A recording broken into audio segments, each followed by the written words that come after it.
আবার চলে এলাম, যখন যখন যেমন তখন তখন তেমন।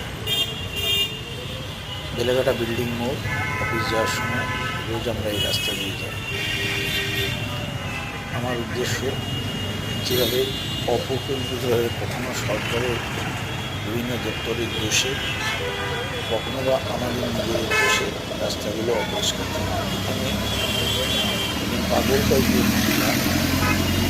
চোখে আমরা এই রাস্তাটা দিয়ে যাই এবং কাঁচরাটা নেই, সেই জন্য ভিডিও তখন রেখেছি। এই যে কাঁচরাটা আছে না, ছোটো বাইপাস বলা যায়, নিট, কিসে তারপরে ল কলেজ, গ্রেড তারপরে টেকনোদামা, এগুলো সব এই রাস্তায় পড়ে।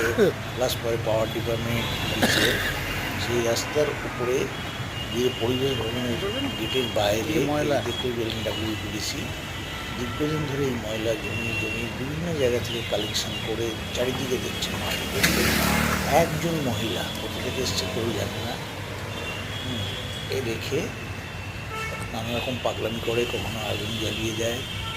কিন্তু আমি অবাক হয়ে যাই, এখানে ট্রাফিক গার্ড কন্ট্রোলের ইয়ে আছে, তারাও দেখছে, কেউ কিছু বলছে না। বিধাননগর কমিশনের কাছেই এটা সরকারের দপ্তরের, সরকারের দপ্তরগুলোর অ্যাক্টিভিটির দোষ, পাবলিকের দোষ।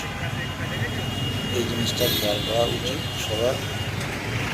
আমি আবার বলছি, এখানে কিন্তু বিভিন্ন অফিস, কলেজ, প্রত্যেকটা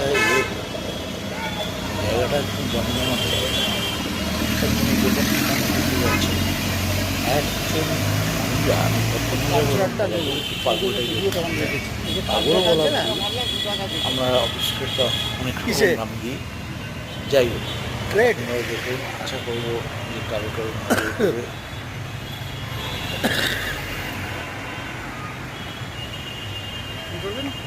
এই যে ময়লা